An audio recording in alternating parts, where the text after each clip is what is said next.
Have you ever wondered why peace slips through your hands, even when you try so hard to hold it? You wake up restless. The alarm pulls you into a day that already feels too heavy. Deadlines chase you, and family conversations blur into background noise. Your heart carries an invisible weight, like stones in a sack that no one else can see. At work you are praised, but inside you feel hollow. At home, small arguments rise out of nothing. Even in prayer, your mind circles the same old worries.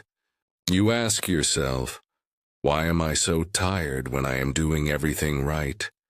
Surrender sounds like weakness, like throwing away your weapons after a long, exhausting battle, like dropping bags filled with emotional garbage you've carried for years. But then another question pierces the silence. If I surrender, won't I lose myself? Shams of Tabriz answered this fear long ago. He said, when after surrender you don't lose, you ignite. The spark doesn't come before, but after you finally lay down the illusion of control. And so the question deepens. If surrender is not defeat, then what awakens after you let go?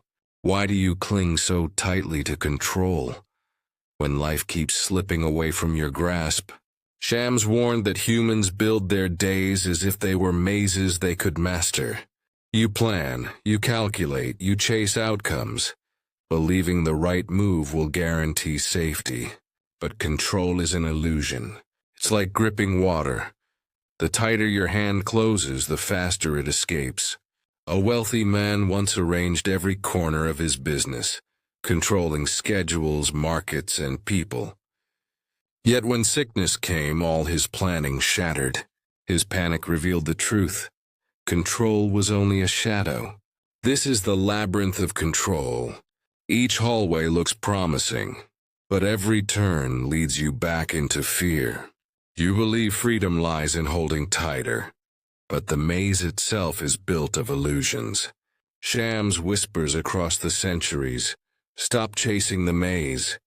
The way out is to let go. What happens to the flame of your soul when you cover it with your need for control? Shams gave an image, a candle under a glass. When you cover it, the flame suffocates.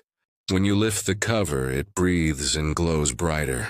Surrender is that lifting. It is not weakness, it is trust. Ibn Arabi once said, surrender polishes the heart. In Sufi language, this polishing is called kash, the unveiling. You don't create the light, you remove the dust that hides it. Think of Rumi before Shams. He was a respected scholar, memorizing laws and teaching students. Yet his heart was suffocating, covered with routines and reputation.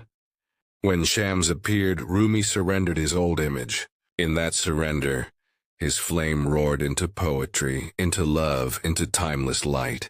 This is the surrendering flame. Letting go, not to vanish, but to finally breathe. If you dare to let go, what begins to awaken within you? Shams answered, when you stop fighting, you start glowing. Surrender is not emptiness, it is ignition. Imagine a spinning wheel, endlessly circling. You feel exhausted thinking you are running forward. But the moment you surrender, the wheel aligns with its center. Movement becomes flow. This spark shows itself in divine attributes. Rama, mercy that softens your reactions. Sabr, patience that holds you steady in storms. Shukr, gratitude that changes how you see the smallest blessing. These sparks don't appear because you fought harder. They appear because you stopped covering them.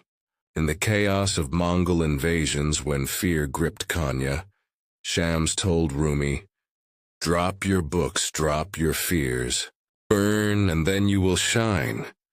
Rumi's surrender turned him from a scholar into a poet of divine love. His words still burn today, centuries later. Sparks after surrender are not private treasures.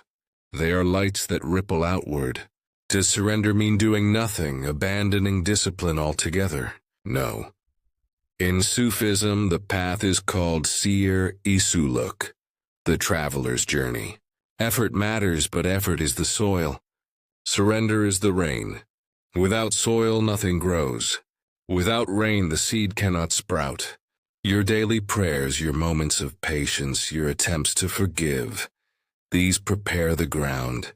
But it is surrender that allows the divine spark to break open. As Ibn Arabi taught, the Insan al-Kamil, the complete human, is not one who controls everything. It is one whose surrender allows divine attributes to flow naturally.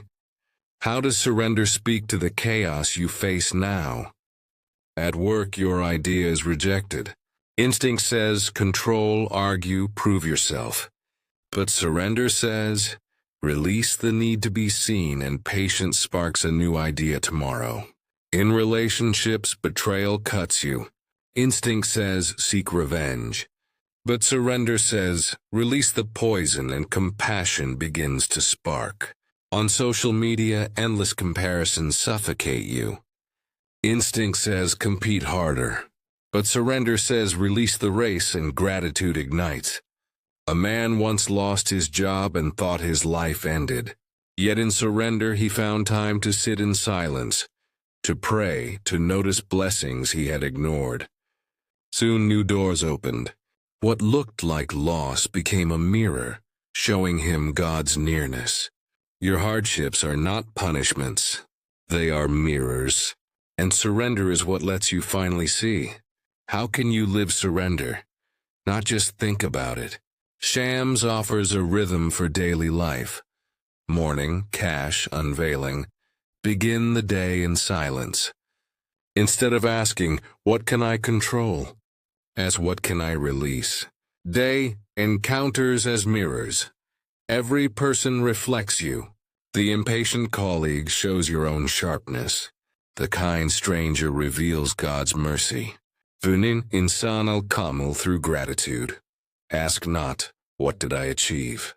But where did surrender spark a hidden blessing? Science confirms what Shams taught. Mindfulness teaches release, lowering stress.